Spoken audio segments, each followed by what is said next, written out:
નમસ્કાર, સ્વાગત છે દરેક મિત્રોનું અમારી channel life science with professor માં મોર્ફોલોજી ઓફ ફ્લાવરિંગ પ્લાન્ટ્સ ની અંદર જોઈએ તો પુષ્પના પ્રકારો સમજવાના કે પુષ્પના કયા પ્રકારના પ્રકારો હોય છે. તો પહેલી વાત કરવામાં આવે કે પુષ્પની અંદર જો વજ્ર ચક્ર, દલ ચક્ર, પુંકેસર ચક્ર અને સ્ત્રી કેસર ચારે આવેલા હોય તો એને પૂર્ણ પુષ્પ કહેવામાં આવે. જો ના આવેલા હોય તો એને અપૂર્ણ પુષ્પ તરીકે ઓળખવામાં આવે છે. શેના તરીકે ઓળખવામાં આવે છે? અપૂર્ણ પુષ્પ તરીકે ઓળખવામાં આવે છે. બીજી વાત કરવામાં આવે એની અંદર કે જો પુષ્પને લિંગના આધારે નક્કી કરવામાં આવે કે જે પુષ્પ પોતાની અંદર પુંકેસર, સ્ત્રીકેસર એમ બંને ધરાવતા હોય તેવા પુષ્પને ઉભયલિંગી અથવા દ્વિલિંગી પુષ્પ કહેવાય. શું કહેવાય એને? દ્વિલિંગી. દ્વિલિંગી પુષ્પને એક સદની વનસ્પતિ પણ કહેવાય. એક સદની વનસ્પતિ.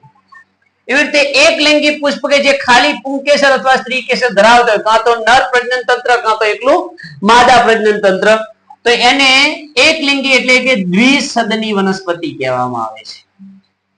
બીજી વાત કરવામાં આવે છે કે સમમિતિના આધારે જો પુષ્પને નિયમિત રીતે આ રીતે ગોળાકાર પુષ્પ આવેલું હોય આપણે અને એ પુષ્પને તમે ત્રિજ્યાવર્તી કોઈ પણ ખૂણે એને કાપો, જે હરખું અંતર જોવા મળે તો નિયમિત અથવા અર્ય પુષ્પ કહેવામાં આવે છે. એનો એક્ઝામ્પલ જાસૂદ અને કોણ છે? ધતુરો છે. કોણ છે? જાસૂદ અને ધતુરો છે. પણ જો એને એક જ ધરીએ આપણે કાપી શકતા હોય કે ખાલી એક જ જગ્યાએ, દાખલા તરીકે આ ટાઈપનું પુષ્પ હોય તો એને એક જ આ ભાગ પડે, તો આવા પુષ્પને અનિયમિત અથવા દ્વિઅર્ય પુષ્પ તરીકે ઓળખવાય. એનું એક્ઝામ્પલ વાલ, વટાણા, ગુલમોહર.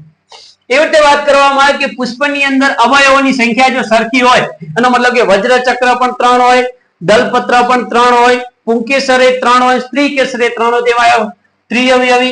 જો 4 હોય તો ચતુઅવયવી અને 5 હોય તો પંચ અવયવી પુષ્પ તરીકે ઓળખવામાં આવે છે. જો સંખ્યા સરખી ના હોય તો એને વિષમ અવયવી પુષ્પ તરીકે પણ ઓળખવામાં આવે છે.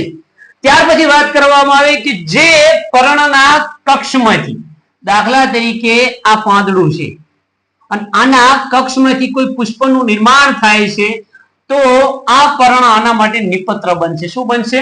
નિપત્ર બનશે. એનું એક્ઝામ્પલ છે બોગનવેલ અને ગલતોરો.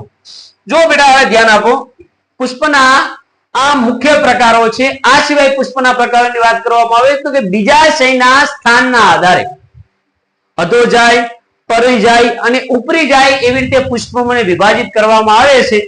તો એને આપણે હવે પછીના લેક્ચરમાં જોઈશું, કારણ કે આ લેક્ચરમાં જો લઈશું તો કઈ આઈએમપી ક્વેશ્ચન છે ક્યારેક છૂટી પણ જાય છે. એટલા માટે આપણે એને અલગ જ લેક્ચરમાં લઈએ. તો વધુમાં વધુ ચેનલને સબસ્ક્રાઇબ અને શેર કરો. જય હિન્દ, જય ભારત.